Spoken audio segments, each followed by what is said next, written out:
Greetings, family. So, my name is Arlene Kahet, and I help women who are frustrated with feeling unheard speak their truth and create harmonious relationships. So, this is a story time.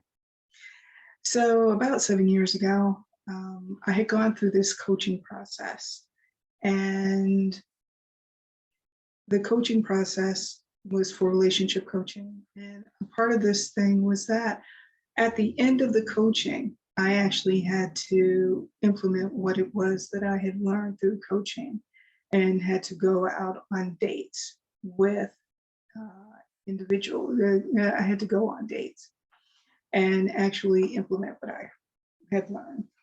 And so what what happened was I had, in order to start that process, I actually went online, and let's just say that the dating scene had changed since the time that by this time when I had done this, because I had been divorced, and I will say that prior to the coaching, my picking was off. So I went ahead and I went did the co- went on did the online dating, created a profile, and was really kind of specific about what it was that I was looking for, yeah, in the individual. One of the stipulations being that if you were to contact me, I would want to actually, talk to you. That I didn't do texting, and so there was someone that did reach out to me, and he indicated an interest in going out on a date, and I was like, well, I don't really date people until I actually talk with them. So the talking to them really was to kind of pre-qualify them, but he actually jumped over that process that I had created for myself, because he said, I'm in the medical field. I don't have a whole lot of time, um, to talk on the phone. But since this was a requirement of yours, I wanted to reach out to let you show you that I am serious, and just go ahead and set the date, and I will meet you wherever it is that you are. And so I got some clarity on what his availability was, and I set the date for an East Indian restaurant that's here in the town that I live in. So what was interesting about that was that it was just by far the strangest date I had ever been on. And I will share with you why. So when we first met in person, one of the first questions that I asked was like, hey, one of the things I'm always interested in, and I ask most doctors, is like, well, why did you choose the specialty that you chose? And he said to me, it's like, well, my father died of a heart attack, and I wanted to become a doctor so that I could cure the the reason why people had heart attacks. So I wanted to find a cure. And as we went further along in the date, what I found was that, he was marriage minded, but he had a few things going on with him. So one of the things that he did that I thought was really strange was that he actually showed me his credentials. He showed me a number of awards that he had won. He actually showed me his credit card that had some type of affiliation with John Hopkins.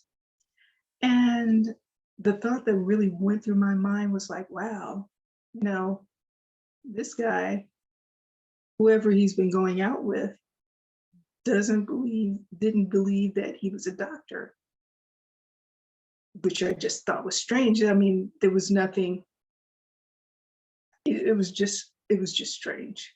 And I was like, but okay. Obviously, he had issues with that.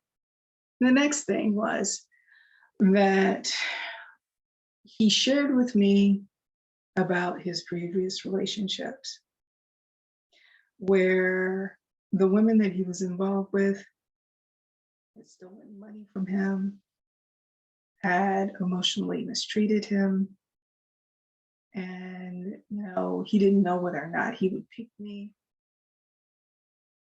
So here's what I will say. After you go through coaching, you're not really preoccupied and concerned about whether or not a person is going to pick you.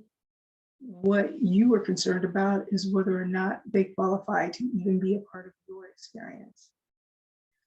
And I say this because, it takes you out of that, it really does take you out of that energy of what I would consider desperation, which is kind of repellent to that whole concept of, you know, of caring about whether or not the person likes you or not. It doesn't really matter. The question is that you're looking for a person who would possibly be there for the long term. So them picking you is not that big of a deal. If they don't pick you, you know that there's somebody else that is more qualified to be with you. And if they happen to be in that space and they weren't necessarily a right fit, then they would be getting in the way of the person that you're really supposed to be with. But that aside, he apparently had been used. He was going through this whole thing about if he picked me, he didn't know if he was going to pick me, and and that he knew that he was a handsome man. Just, it was strange. It was strange, family. But anyway, moving on. What happened was that there was a part of the date that was a little bit heartbreaking for the person that he must have been as a child. Because one of the things about him was that he was a product of an interracial relationship. His mother was a white Canadian, and his father was of African descent. Exactly where from, I'm not sure. But he would definitely had some melanin to him. So what he shared with me was that, that a larger part of his upbringing had taken place with his grandmother. I mean, his mother was there, but his grandmother was a part of his upbringing. And his grandmother did not like Black people.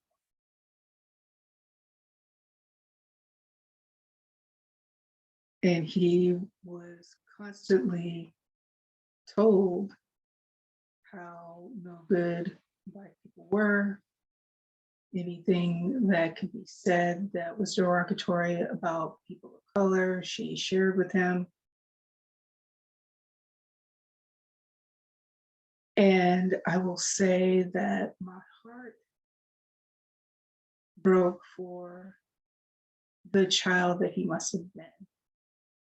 And it was clear that that had had an impact on his life when it came to dealing with women. Now, back then, I only just took note of it. But now, if I, not now, I would ask a question of like saying, hey, that is some really, really, really intense experience to have gone through. What did you do to help you heal from that? Because that type of impact that must have had on you must have been that was just egregious and just wrong for you to even experience that. And I would say to anybody who is in interracial relationship and you have children that are a product of that, if you have any love for your children, do not expose them to family members who are racist. The world is hard enough on its own without that type of garbage being put inside of a child's young mind.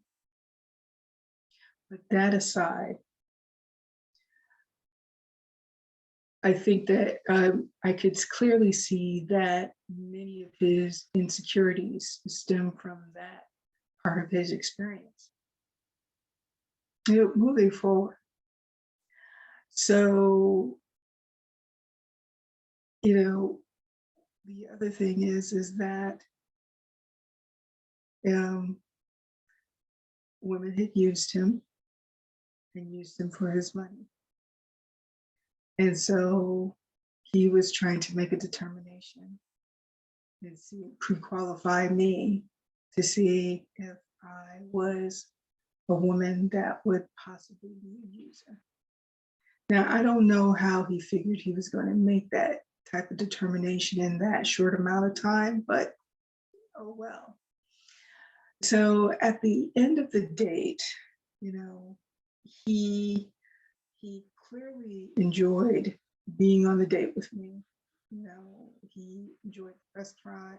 It was a new experience for him, and he enjoyed being in my presence.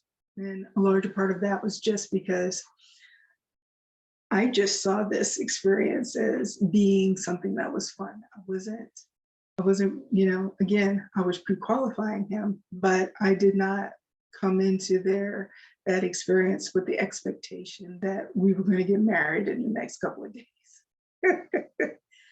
I wasn't preoccupied and concerned with him liking me. And then at the end of the day, he says to me, I don't have any cash on me. Would you take care of the tip? So he paid for the dinner with his card, and I took care of the tip. And I guess that was a part of his pre-qualifying, pre-qualifying me. Now, during the day, one of the things that really left me feeling kind of raw and exposed was that at the time I was really in a place of really getting myself together. And because my life, I had been in a place of starting over, and I wasn't necessarily where I wanted to be, but I was much further along than I had been, and I was gearing up to actually make a move to relocate from where I was. And he had me sure about that. Now, the way he behaved, I think he may have had me investigated. I'm not sure, but I think that there was a strong possibility. Anyway, the date ends and he ends up taking me home. And personally, because of the way the date went, I wasn't sure of whether or not that I would continue on with it. So I actually shared with him. I was like, I heard you when you were telling me about your experiences with other women and them using you for your money. I said, but if you're preoccupied and concerned about whether or not a woman is going to use you, you may not want to leave with the fact that you're a doctor. Because he was leaning very, very heavily on his career in order to impress. And that, it really wasn't that necessary, but in essence, people are more than their professions. Anyway, so I was thinking I was never going to hear from him again. But interestingly enough, I heard from him later that evening. And when he talked to me, he was like, I really appreciate the fact that you shared with me that I probably shouldn't lead with the fact that I'm a doctor. I mean, that's a level of honesty that I don't think I've ever received before. I'm just paraphrasing, but that was essentially what he shared. And then he said, well, I would like to see you again. And he's like, and I think that your circumstance with, after your divorce, I think that it's really rough and I would like to give you a car. okay. I thought that was strange, but at the time, it did not go off. It was not like a light bulb moment for me. But I went on a second date with him. And in hindsight, I probably shouldn't, because we were supposed to have gone out on a date during the day, but it was late in the evening, and um, it was over at his house, but I really didn't feel threatened by him. So I went ahead and went there.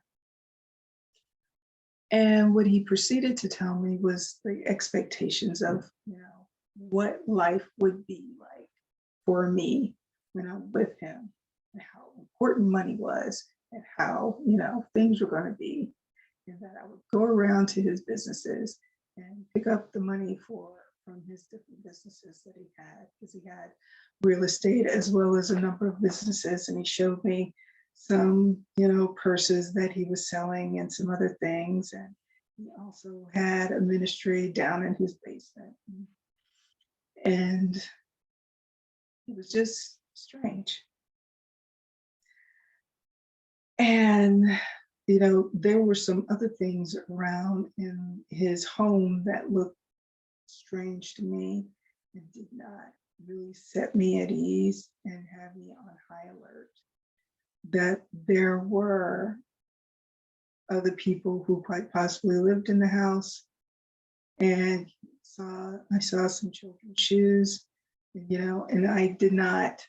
They may have been his children, but I did not know enough about the situation. Oh, and there was like some women's shoes there, and I'm like, hmm. Anyway, the thing is that let's just say my intuition and my alarm bells were going off, like, "Mm, something about this situation is not right."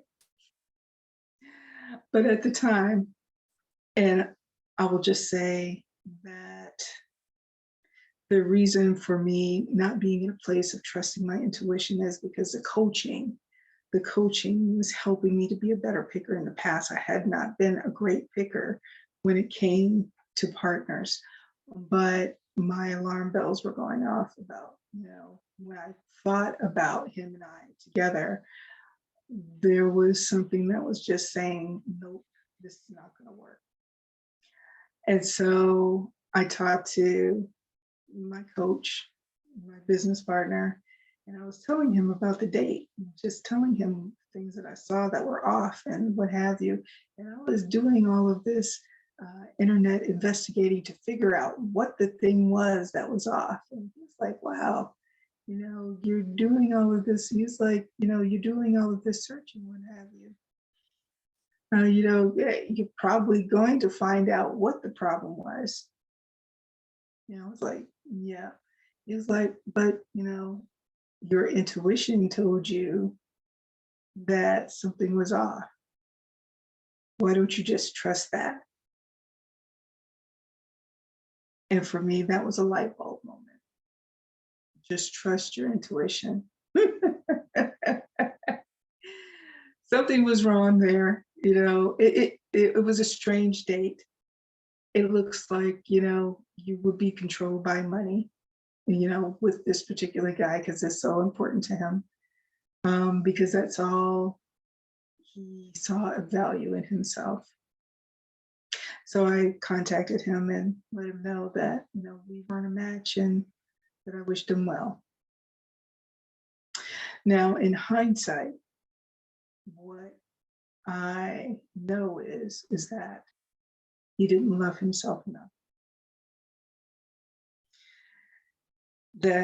The experiences that he shared with me really cultivated and shaped him. And as a result of those things shaping him, he was in such a place of emotional deprivation that he would make anybody that he was with miserable, because he had not dealt with his own dragons, so to speak, his own demons.